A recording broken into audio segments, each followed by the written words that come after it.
নমস্কার বন্ধুরা, আমি প্রমিত। বন্ধুরা, আপনারা যদি চান যে আপনারা বা আপনাদের বাড়ির বাচ্চারা ইংলিশ নিউজ পেপারের মতো স্ট্যান্ডার্ড ইংলিশ লেখা শিখুক, তাহলে আমার এই ভিডিওটিকে অবশ্যই শেষ পর্যন্ত দেখুন। চ্যানেলটিকে অবশ্যই সাবস্ক্রাইব বা ফলো করুন। দেখুন বন্ধুরা, আমার এই নোটবুকের ওপরে একটি বাংলা বাক্য লেখা আছে। এই বাক্যটিকে আপনাদের আমি ট্রান্সলেট করে দেখাবো। প্রথমে চলুন বাক্যটিকে পড়ে নিই।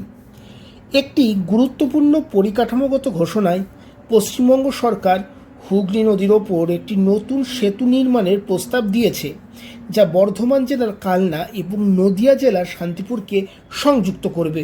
দেখুন বন্ধুরা, এই বাক্যটিকে কীভাবে আমরা ট্রান্সলেট করব। দেখুন বন্ধুরা, প্রথমে আমরা প্রথম পার্টটিকে বাছব। একটি গুরুত্বপূর্ণ পরিকাঠামোগত ঘোষণায়। বন্ধুরা, এটি একটি গুরুত্বপূর্ণ লাগোয়া অংশ এই বাক্যের। এর মধ্যে কিন্তু কোনো সাবজেক্ট বা অবজেক্ট নেই। তাহলে এই ইংলিশটা কী হবে দেখে নিন। একটি গুরুত্বপূর্ণ পরিকাঠামোগত ঘোষণায়, তাহলে এটা আমরা লিখব ইন এ সিগনিফিক্যান্ট। ওকে, গুরুত্বপূর্ণ ইংরেজি এখানে হলো সিগনিফিক্যান্ট। তারপরে কী আসবে? পরিকাঠামোগত। পরিকাঠামোগত ইংরেজি কী হবে? ইনফ্রাস্ট্রাকচার। কী হবে? Infrastructure. Okay, in a significant infrastructure. ঘোষণা। ঘোষণা ইংরাজি বন্ধুরা কী হয়? সাধারণত হয় অ্যানাউন্সমেন্ট।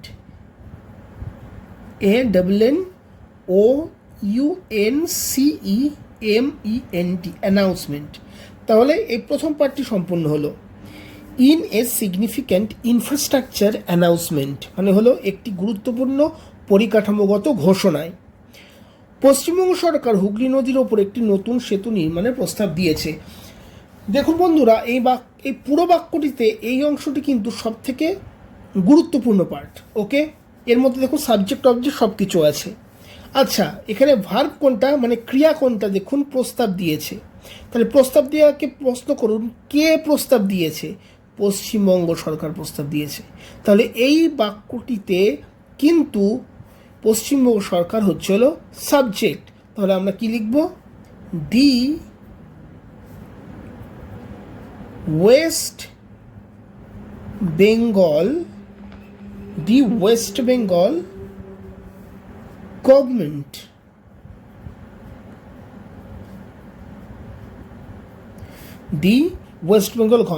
এবার দেখুন বন্ধুরা, এই যে বাক্যটি আছে, এই বাক্যটিকে আমরা এই অংশটিকে কোন টেন্সে ট্রান্সলেট করবো সেটা একবারে বুঝে নিন। দেখুন বন্ধুরা, এখানে প্রস্তাব দিয়েছে মানে একটি কাজ সবেমাত্র শেষ হয়েছে, একটু আগে দিয়েছে, ফল এখনো বর্তমান।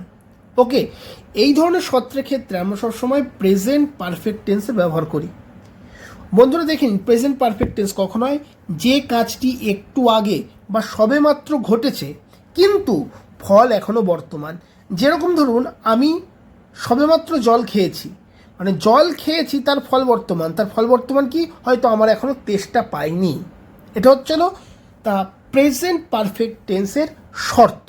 ওকে, তা এর একটা নির্দিষ্ট স্ট্রাকচার আছে। প্রথমে সাবজেক্ট হয়, তারপরে হ্যাভ বা হ্যাজ আসে, তারপরে ভার্বের থার্ড ফর্ম হয় এবং তারপর হয় অবজেক্ট।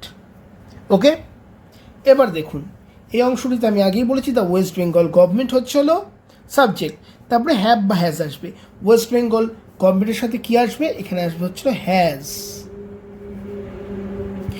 এবার দেখুন ইংরাজি যে প্রস্তাব দিয়েছে, প্রস্তাব দেওয়া ইংরাজি কি? প্রস্তাব দিয়ে ইংরাজি হচ্ছিল প্রপোজ। এবার তার থার্ড ফর্ম বলেছে। প্রপোজের থার্ড ফর্ম কি? প্রপোজড। ইডি যুক্ত হবে, PROPOSED, proposed. Has proposed. Okay, কি প্রপোজ করেছে? একটি নতুন সেতু নির্মাণের। ওকে, একটি নতুন সেতু নির্মাণের ইংরেজি কি হবে? দি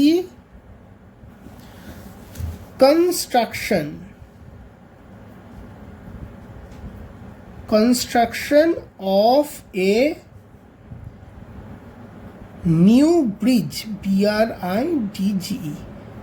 আচ্ছা, নতুন ব্রিজ ইংরাজি নিউ ব্রিজ এবং নির্মাণ ইংরেজি কনস্ট্রাকশন, আর অফ প্রিপোজিশন এর অর্থ হচ্ছে হলো এর। তাহলে কি হলো?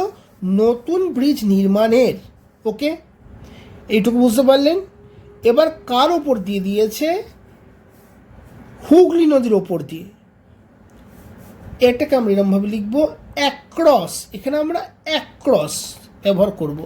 কারণ কি অ্যাক্রস কেন ব্যবহার করছি? কারণ হুগলি নদীর এপার থেকে ওপার, ওকে, সেহেতু আমরা এখানে অ্যাক্রস মানে ক্রস করছে জিনিসটা, এরকম একটা সেন্সের জন্য, সেই জন্য আমরা এটাকে অ্যাক্রস এখানে প্রিপোজিশন আমরা নেব।